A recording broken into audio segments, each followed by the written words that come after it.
Okay folks, we're here today with Fixing Everything channel.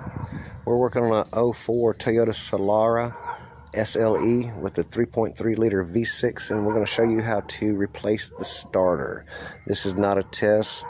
This one had a bad starter solenoid. It just made a big whining sound, and that was it.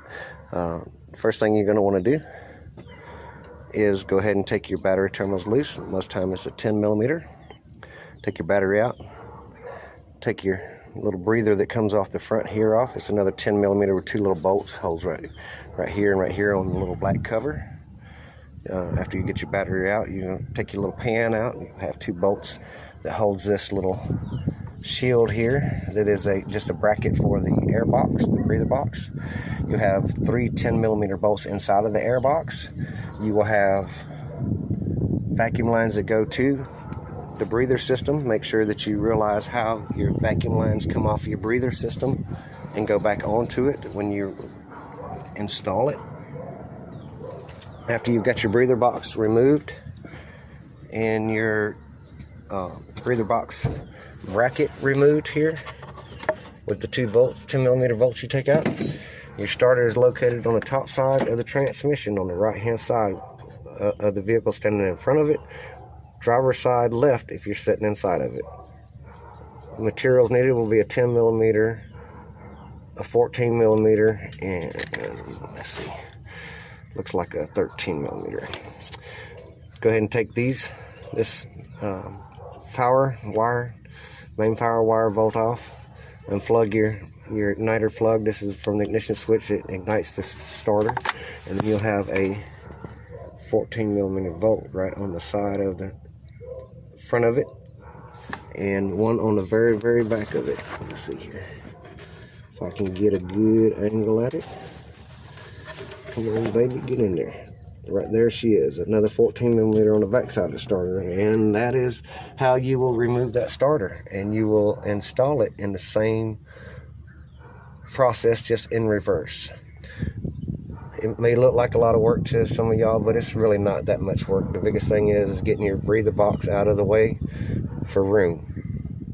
And I'll be with you in just one moment after I take this loose, because I got to take this off, take it to the auto part store and get a replacement, because this is the core.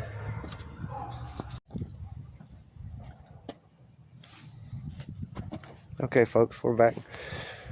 After you take your 14 millimeters bolts out of your old starter, it'll pull right on out. You kind of wiggle it just a little bit and it'll pull right on out of there, and it's got enough room just to tilt right on up. Once you get your new starter, you stick it down in there, you get it as close as you can to your bolt holes lined up.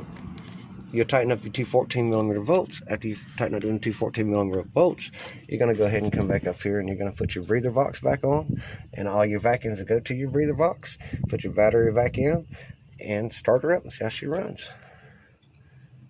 Okay, after putting everything back together and putting your battery back in there and tightening all your bolts and putting all your vacuums on and all your breathers and all that good stuff, and tubes and vacuum hoses and breather cover plate down there to hold it up, let's see how she starts and runs.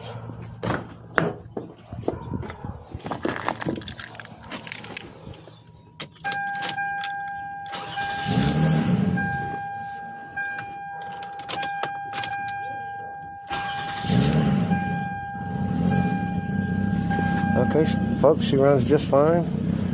After the computer has recognized itself, make sure you have all your plugs and everything hooked up on the vehicle.